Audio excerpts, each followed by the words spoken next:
Bonjour à tous, bienvenue au laboratoire de peinture. C'est ici que vous allez créer votre peinture de A à Z. Ici, on va vous aider à comprendre les matières premières. On va vous aider à créer aussi une formule à partir d'un cahier des charges. Et ensuite, vous viendrez donc du coup la formuler ici, donc à l'aide de disperseurs. C'est la phase d'empâtage de la peinture. Suite à cette étape, donc après vous allez avoir votre dispersion de peinture. Donc soit c'est une dispersion au disperseur, soit ça sera dans la salle des broyeurs à côté. Et ensuite, une fois votre peinture finie, vous avez toute l'étape de caractérisation de la peinture liquide, donc pour voir si elle est conforme à votre cahier des charges. Et ensuite, vous avez la peinture appliquée.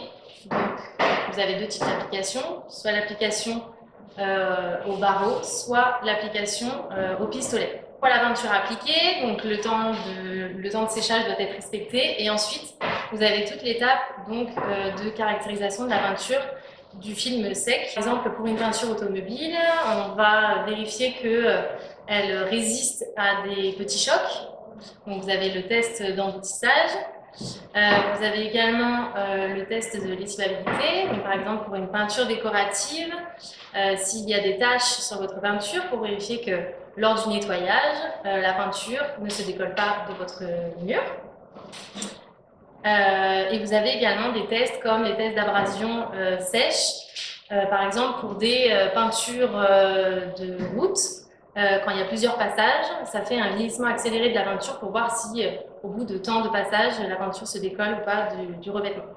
Donc, si vous choisissez la voie de la formulation, donc du coup vous serez amené à manipuler dans ce laboratoire.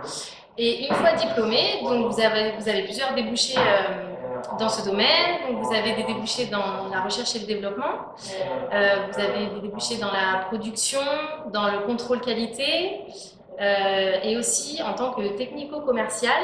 Donc ça peut être un technico-commercial pour des matières premières, pour du matériel de laboratoire, pour des appareils tels que les cabines d'application par pulvérisation, et également pour une marque de peinture en spécifique. Donc la première année, c'est un tronc commun, donc c'est de la chimie générale.